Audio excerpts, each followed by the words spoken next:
It happened, or perhaps not. In that gauzy time of late afternoon, when the heat reaches its vertex, when we pine for that swift descent down, we are stuck, not knowing, and that's when it happened. Senses dulled, we looked upward, assuming that's where it came from, and saw nothing. Of course, as we all know, nothing doesn't exist. So, what was that? We wondered to one another, perhaps it didn't happen. But having this conversation amongst ourselves, time, that other indecipherable past, we would have preferred it to have stood still, but no, it marches on to its own beat. The lounge chair sticks to our sweaty, oh-so-real backs as we peel ourselves away from the hot plastic. The air shimmered and it happened again. Slipping through the shimmer, bits and pieces of us shattered and recombined in a dizzying dance. And that's when I was left. I left alone. Reconstituted, I moved, that is, the shimmer appeared to abate somewhat, and I was closer to a particular translucency. But here it got confusing. There appeared to be these opacities all about me. They would change in shape and size as a myriad of eyes passed through. That I decided to pass close to that near opacity. What egoists we are. I decided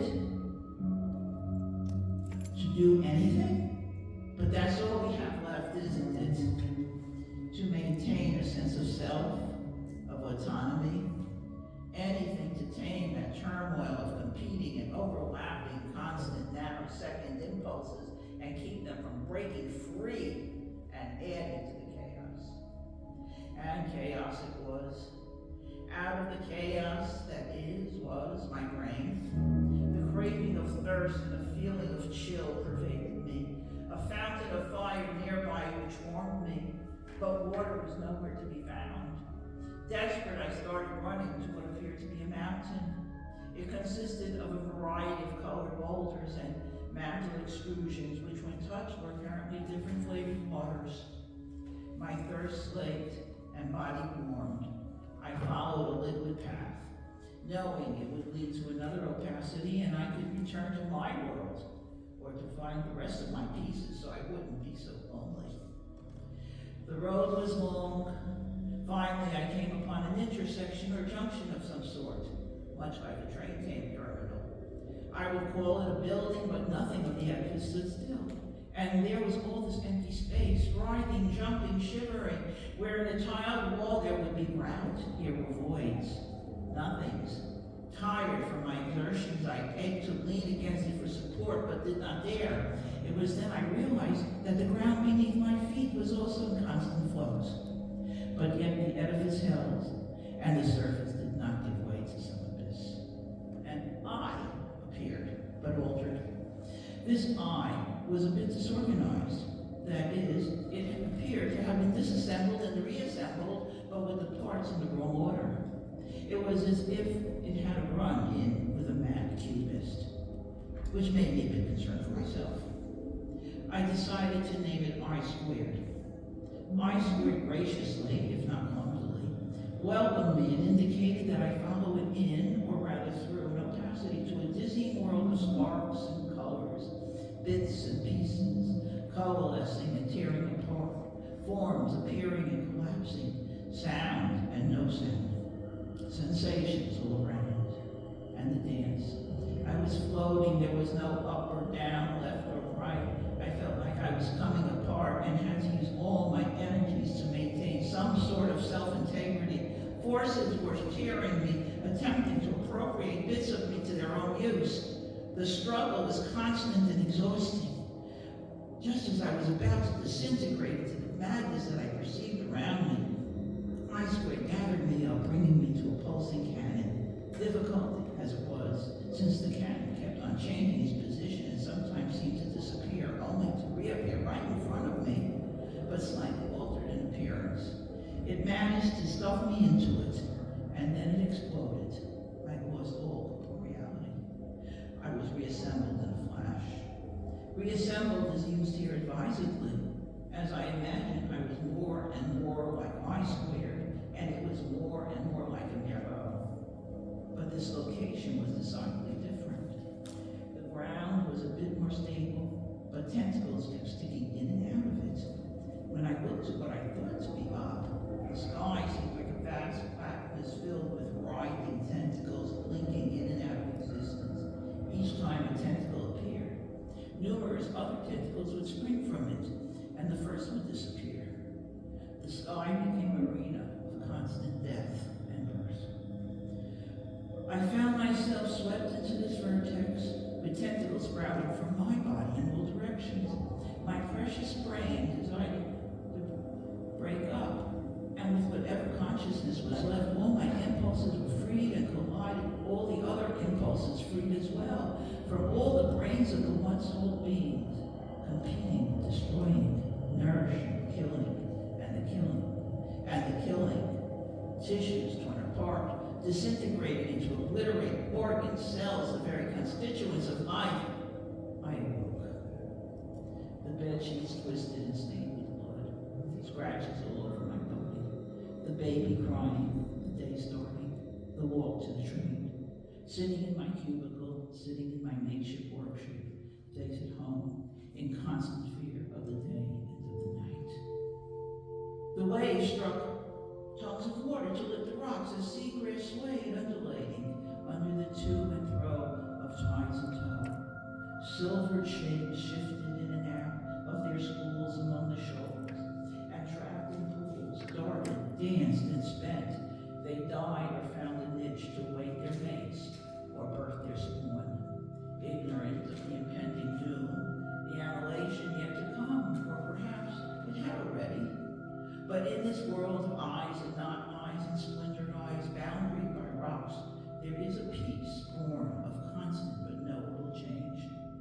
It was here I swayed, gliding the soft plains and sudden vortexes, a sharpness on occasion along my scales, my iridescences cutting through swaths of liquid caresses, my lenses dissected and recombined the other motions, other eyes gathering, splintering, changing directions, always assuming new shapes in the never-ending dance of our existence.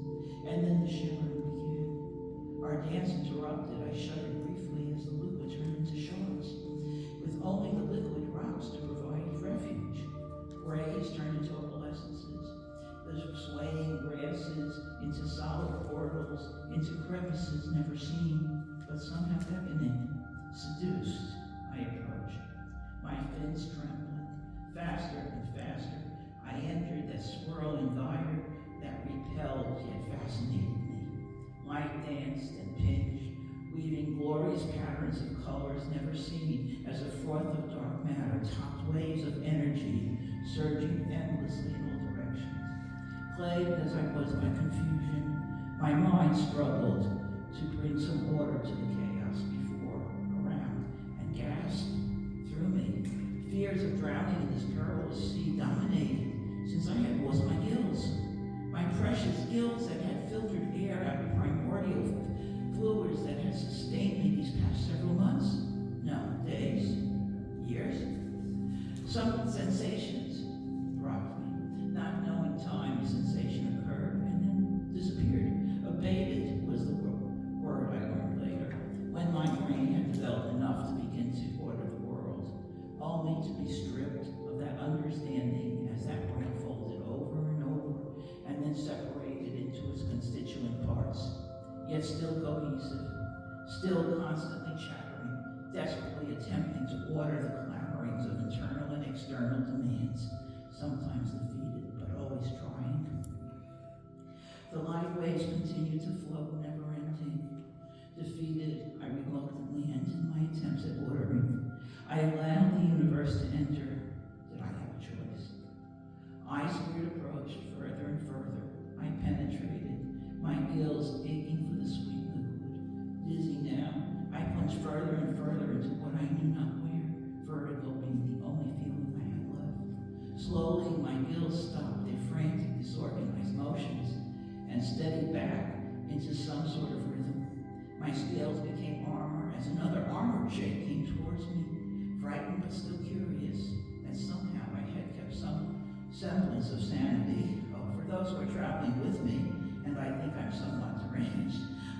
assume that not with me, or at least with me voyeuristically, or I am truly alone. I approached it as it did me. Armored I approached and beckoned me yet further in. In this room filled with air, water, sloshings of different colors, I saw what could only be a vast sanctuary, with apses and naves proceeding in all directions, and plains never ended. A peace descended, a slowness, a grace. The armor shed, I spread myself into a thinness as in my armored eye. The throbbing done, the life in me slow. No more need I awake, no more fear, no more surrounded by those shards that my life had become. My sanctum had been waiting for me, and it took a cataclysm to reach it. I awoke. This time without fear or scratches, I had entered the inner sanctum of another's life, and I left the armored eye there who by its presence brought forth more life, as death always does. The pinging pierced my pupil again. Dark matter rode like froth, an incoming wave after wave, in all directions, canceling and strengthening each one as it passed. My mind tried to bring order, but failed. We hypothesized direction, but I am pulled and pushed this way and that in the timeless mash of past and future, holding on desperately to the present. The picking persisted, demanding attention. The colors flashed, giving line to the void. As I was pushed out by the bang, others flashed behind me, also pushed by their bangs and contractions. The collisions were endless, beings in various forms, birthing and annihilating each other. No more three-brain being. I was now a vast of slithering strings separating and coalescing as they danced through the infinity of dimensions, while the singularities they harbored struggled to achieve climax, giving birth to new universes. It was in this soup of endless chaos that another eye of sorts came to me. This eye cubed was accompanied by a swarm of other eyes. None of them stayed the same for more than an instant. Some chattered, others crackled. Several flashed colors as they changed in form. Small, corporeal, big, wavelengths, particle bundles, or singles. They passed around and through me. I noticed that although I seemed transparent and formless, I still had an amount of perception and was able to perceive that I cube was trying to convey. It seems that I had entered the void, that endless realm where universes collide as they pass through each other, following their own trajectory, and accompanying with their parallels. I saw myself asleep as one wafted by. In another, I was a headbanger and an addict. How I yearned to reach out and join the sleeper. How I yearned to save the addict, to free the slave, to enjoy the riches of success. But powerless, I watched. I cried. I rejoiced as all those possibilities, the results of different decisions, hurtled past me.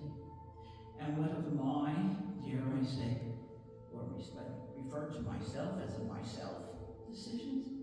What branch unknown would I find myself on?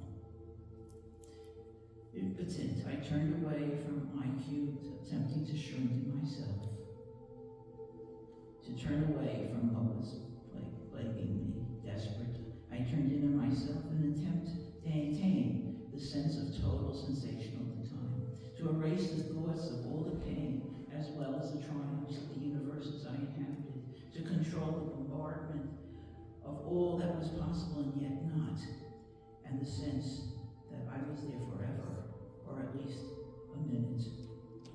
Again, I awoke, fearful of what future I was awaking to.